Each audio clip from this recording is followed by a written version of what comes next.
लोग घर के ऊपर किस तरह पढ़ें, थोड़ा सा उसके बारे में रोशनी डालें। देखें, तरावी पढ़ना है तो इससे पहले तरावी की हकीकत को आपको जानना होगा।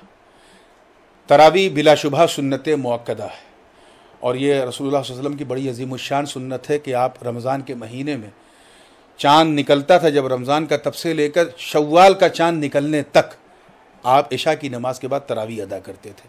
लेकिन जमात से तरावी दौर नबवी अलैहिस्सलाम में नहीं होती थी।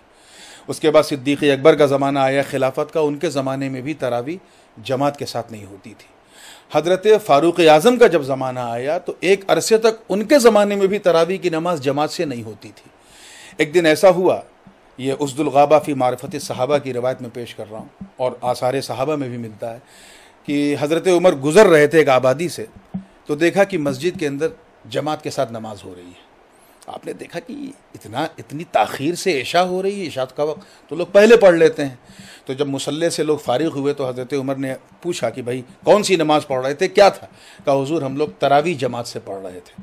तो हज़रत उमर इब्न ख़त्ताब ने कहा कि निअमतिल बिदअतु हादिही, ये अल्फाज थे कि ये बहुत अच्छी बिदअत है, यानी ये वो बिदअत है जो जिससे शौकत इस्लामी में इजाफ़ा होगा।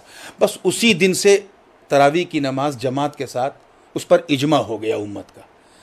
तो अब मस्जिद में हम इसलिए जाते हैं क्योंकि वहाँ जमात का एहतमाम है और जमात से नमाज पढ़ने का सवाब ज़्यादा है। लेकिन लॉकडाउन की सूरत में जहाँ हम मुक़य्यद हैं, महसूर हैं, मजबूर हैं, वहाँ हम घर में तरावी पढ़ें। और ये याद रखिए, तरावी मर्दों पर भी है सुन्नत, औरतों पर भी है।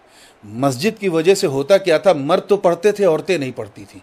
अब मुझे उम्मीद है कि इस लॉकडाउन की सूरत में इंशाअल्लाह मर्द औरत दोनों पढ़ेंगे।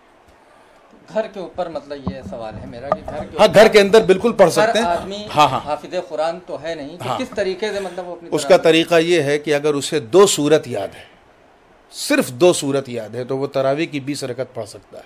हर रकत में उन्हीं 2 सूरत को पढ़े, इससे बहस नहीं। कुरान पाक में साफ है, फ़क़रऊ मा तयस्सर मिनल कुरान, नमाज में वो पढ़ो जो तुम पढ़ सकते हो। यहाँ तक कि हुजूर ने फरमाया कि अगर किसी को एक ही सूरत याद है तो दूसरी रकत में उस सूरत को दोहरा भी सकता है। जैसे किसी को सिर्फ कुल वल्लाह ही याद है तो कर सकता है।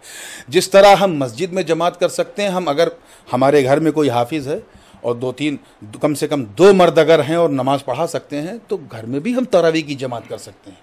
जमात का मसला नहीं है, यहाँ मसला हमारे लिए मस्जिद है कि हम मस्जिद में नहीं जा सकते। तो जहाँ जमात मयस्सर है वहाँ जमात से पढ़ें और जहाँ नहीं जमात कर सकते वहाँ तन्हा पढ़ें।